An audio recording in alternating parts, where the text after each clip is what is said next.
For those of you who don't know, I used to head the protocols team at Stakefish. We focus a lot on governance. Now I'm at Sugi with members like Dini and Chris, our head of infra.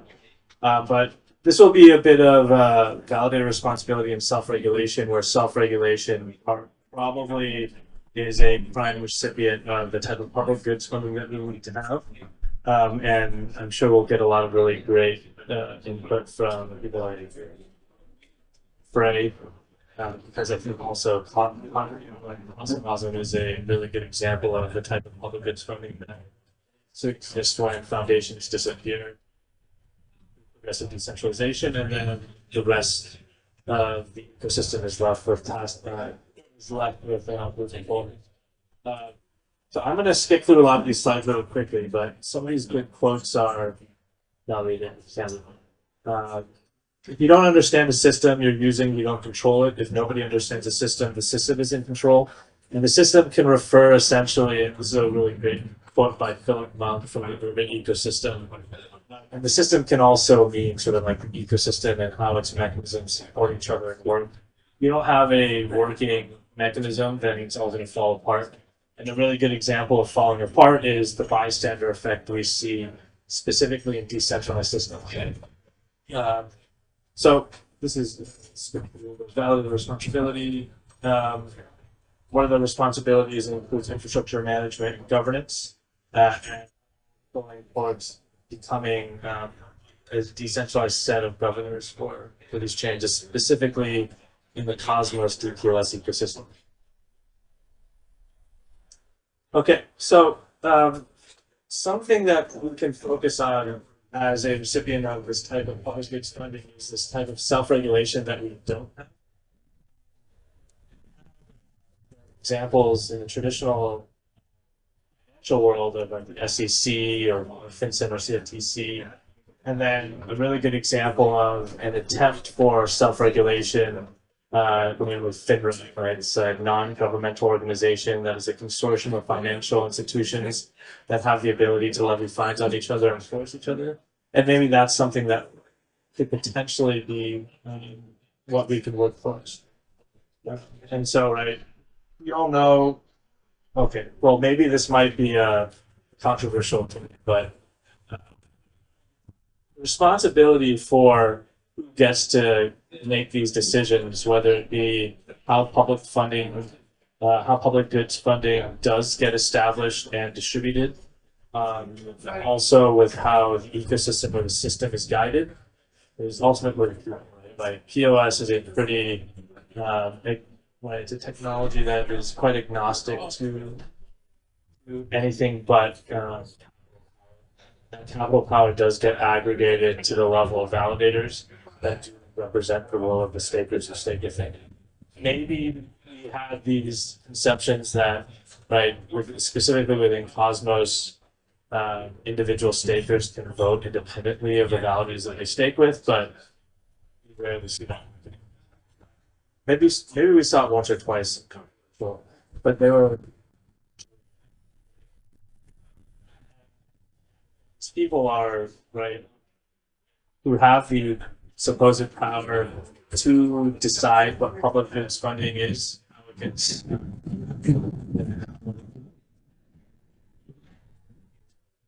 how it does, like more mechanism of structures that it goes through is also largely questionable.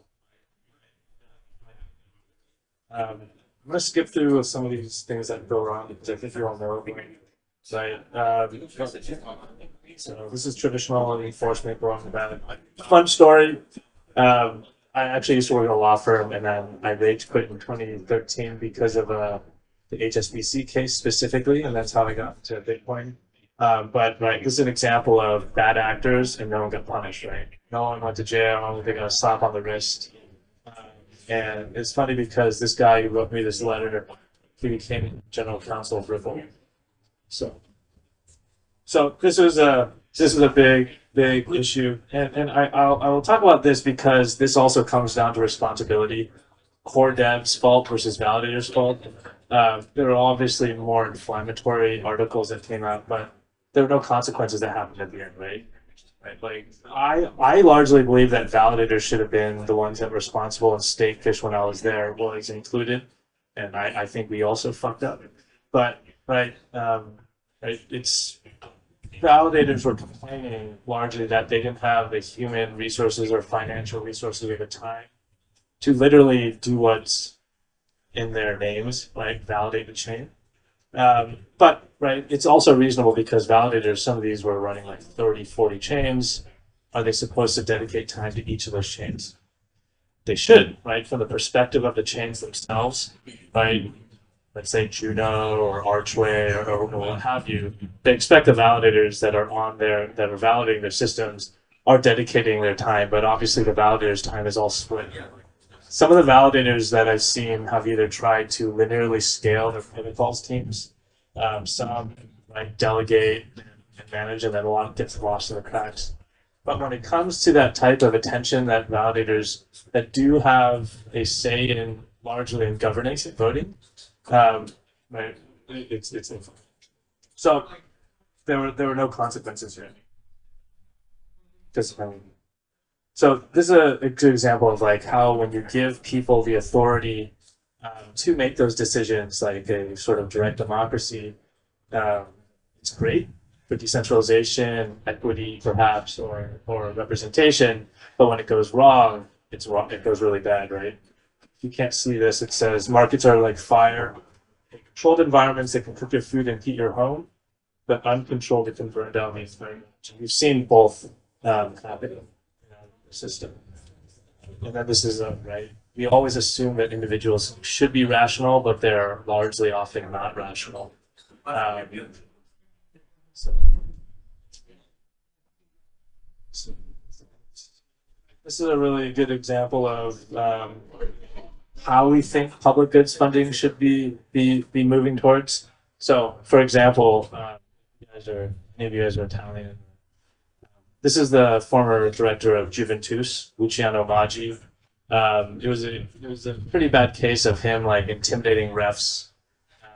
He's like locking refs up in like rooms and fixing matches, and they won a bunch of titles. They eventually got found out, and all the directors had to resign. But an interesting phenomenon here was that the Juventus fans loved him still. Objectively, he had done very illegal stuff and very morally questionable stuff as well. But then the fans still had like love for him.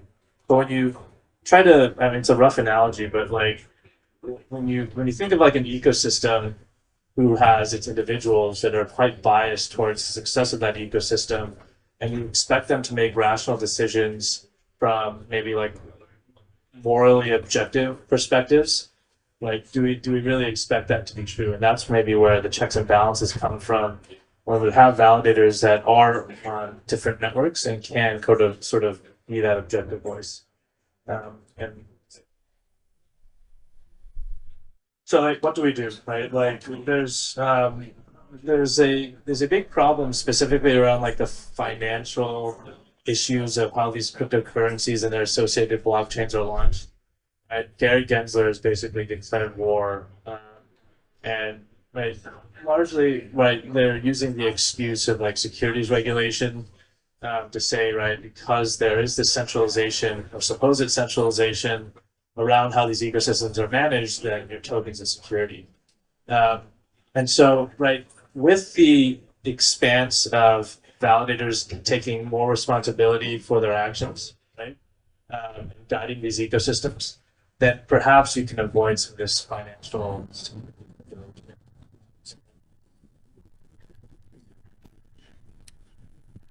I really wanted to give you guys kind of like a taste or context of like where we are at, specifically in the Cosmos ecosystem, and some of the things that have been tried.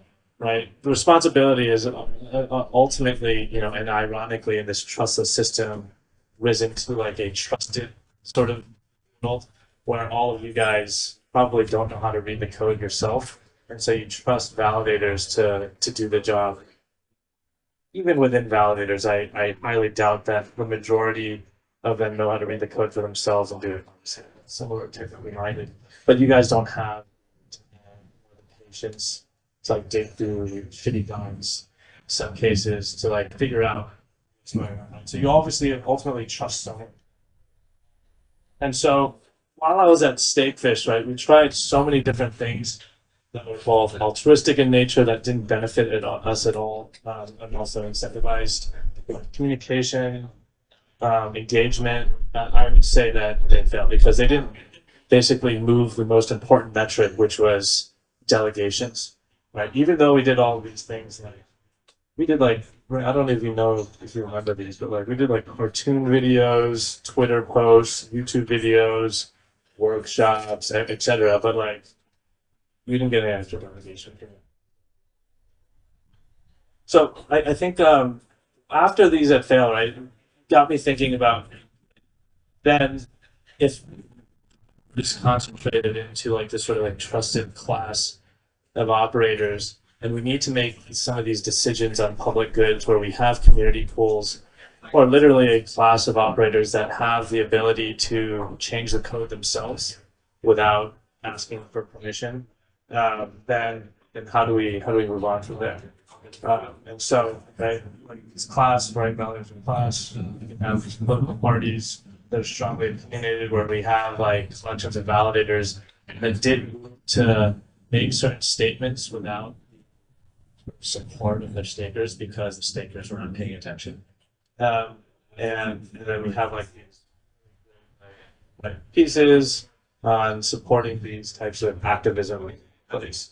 So I think, so this is the last slide. Sorry if not so long for it, but like, this is something that I think we can start pushing the conversations on when it comes to public goods funding, how we start supporting it, and then how we start moving forward from it and supporting some of these actors.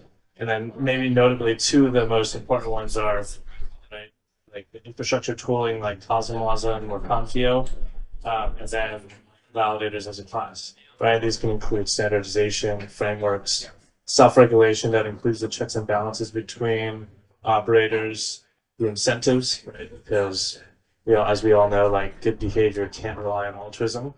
And I think that's a prime case of like grants are a form of altruism to support pretty critically fundamental projects like CosmWasm, and then classification enforcement.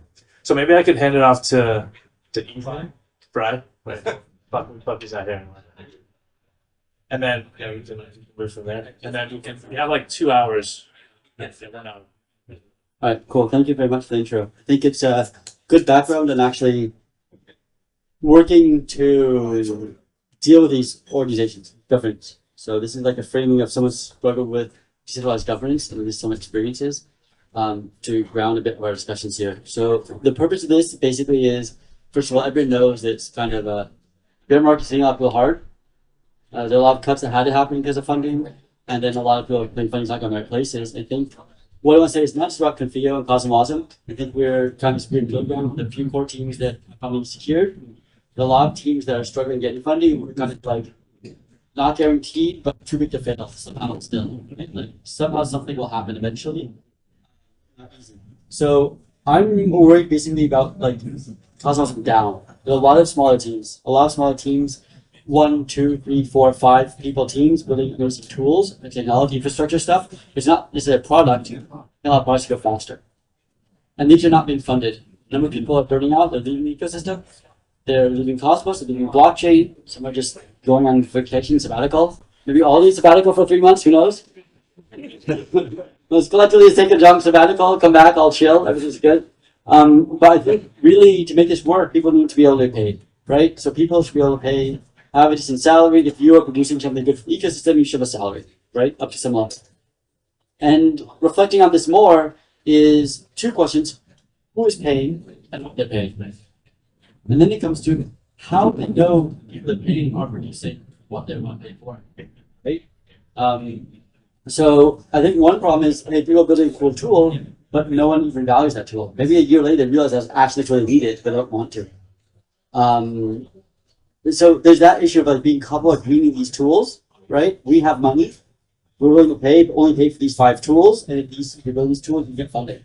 I think this could be a starting place, right? Say, hey, we're going to give you money to do something. We're giving you money for these tasks. And people say, if enough on you, at least you know I could do these tasks. If I do one of these tasks, then I will have a chance to get paid, right? Imagine just a some grants program like this. Rather than submit whatever you have, and we'll tell you decide maybe in 3 months, 6 months if we want to pay you or not, which is very hard to if you know if you're going the right direction. And we say, hey, we're funding these 3 directions. And if you're not doing that, go look somewhere else for money. And if you are doing that, come here and try to, and apply. And I think a very focused, clear one will help both sides, right? It'll help the people with the funding to make sure it's applied correctly, and the people that are doing work to say, hey, is there money here for me, right? Or we go in circles, not waste your time, and find the right place. So I think there's one little element being the clarity of communication. But I think the other one is basically where the funding is coming from. And there's a huge lack here, right? So I'm trying to talk a little bit where that was coming from. Throwing some ideas out here. I really want to open this up to everyone brainstorming how to make this better. But just give a little background. Right now, I think the largest funding is ICF, which is about 40 million a year in total, or 30 million a year in total, maybe. A large amount of that is going to core infrastructure, which is basically CosmWasm decay, Inform, Hermes Relayer, IBC, Tendermint, Comet BFT, whatever, right? Like these core things. We're getting a little bit in video now.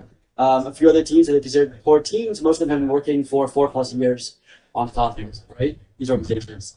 And any organization that's newer is basically not really getting those, not even applicable. Because, well, I think they gave money to a lot of people that were not spending it correctly. And so they said, okay, we only have these small set of trusted people, we'll trust them, we'll give them some money, right? And everyone else is excluded, period. We can't guarantee that thing. So self-regulation here, some sort of regulation, they have the capacity to see if you apply for your project, you want funding, they have no capacity to see if you're actually scamming them or going to deliver. They have no idea to actually really check you're going to deliver if you deliver it good quality or bad quality, right? They kind of say, it's 1 to 0, so they can see it's something, but they don't know if that's really what's needed. So they don't have the technical capacity to do it. Can't assume they do. So we need something else, right? They are able to scale that more. I think you can argue they could deserve of money, but I think there's a limit of ability to even know what the ecosystem needs and how to judge teams, right? I think having that probably improves somehow. Maybe someone joins them and works in the ecosystem manager there. Other than that, there's all these other things that are decentralized. We're talking validators. The chain himself should be funded, right? Everyone says the chain should fund. What's the chain? The chain is community pools. The chain is the foundations behind the communities. And why are they doing it? How does this work? So I think this is the big thing. Everyone says they should pay us, but who's they? So let's think about that. So I just want to frame it a little bit. I'll give it to you, Daniel. Frame a little bit there about where the money can be, give a little background story, and say, hey, how do we make this better? How do we make clear that people that have some funding are incentivized to give funding, that funding is being directed well, and people that are working on useful technology that needs funding actually get it. Because without that flow, we end up basically a bunch of devs leaving, a bunch of tools out and kind of drying out, and so everybody's going to work on their little projects, and no more shared basically infrastructure to enable the Cosmos to be what it is. All right, I'll give it to Daniel, and then I'd love to open it up. Conversation we could just write there, but something that came to mind when you were saying, like, basically ICF was funding all the core, and right, because they raised the ICO money, they got 10%, split 10% with another organization, but that sort of seems like it's like one central organization that is being responsible for funding all of this, keeping the ecosystem alive, right? Like if it's like a kingdom, right? Like the king gets to decide who's getting the money and what things are being built. And maybe if, right, that's not necessarily the most decent from a funding perspective, maybe not so decentralized. This might come as like I mean, this is obviously really controversial, but like I've always thought that, right, if society has progressed over the years, right? We had kings, and now we have like various democracies. And I think like perhaps from the perspective, like the political perspective, like we're like the hyper libertarian aspect that like crypto, a lot of crypto started with, that maybe there should be some sort of reliance on the people that deserve to survive or able to survive. from the example of, let's say, CosmWasm, and we've talked so much about this, about like what the future is for Confio and its funding, right? And we agree that grants should not be the sole source of income for for a pretty critical organization like Confio, but like what does that mean? Then the money has to come from someone else. If it's not coming from ICF, then right, maybe people, or maybe they should be having some other types of models. I think you guys have been talking about some subscription services, or like I suggested guilds, I think, or something like that. Or you just like tax them, right? Like if like their money came from people that are benefiting from like the sources of income. So right when I was at Terra, like what we did, I remember like it was pretty like combative when we were first talking, but like right, these chains had a lot of demands from Confio, right? Like they wanted you guys to like do accept. And then right, it's if you guys were a public good, then there's certain limitations from which like the chains can expect. But if you can expect like the people who are benefiting from these services that are supposedly free, which is like one of the things about Cosmos, etc., then maybe people should also be paying up for it, but not voluntarily. And that's where I think the concept of tax can come from. Because if the people are benefiting, and the people can include the chains themselves, dApp developers, and individuals that are using it, then maybe you should be paying for that. And I think a concept of that made its way into Archway, right? Like transaction fees move into like supporting certain developers, but maybe the tax concept is unpopular, but the Back by that time, Polkadot was really popular in my country. Wallet, which is the native wallet, is very popular in my country. Some of the other chains, like some of the other chains, is very popular. But we saw that there's a lot of liquidity you need to provide, and a lot of money you have to spend in order to be in Polkadot ecosystem, right? So ultimately, we choose Cosmos because of that. Also similar for Avalanche as well. Avalanche is really big in the Singapore, even in Korea and in my country as well. So to us, the idea of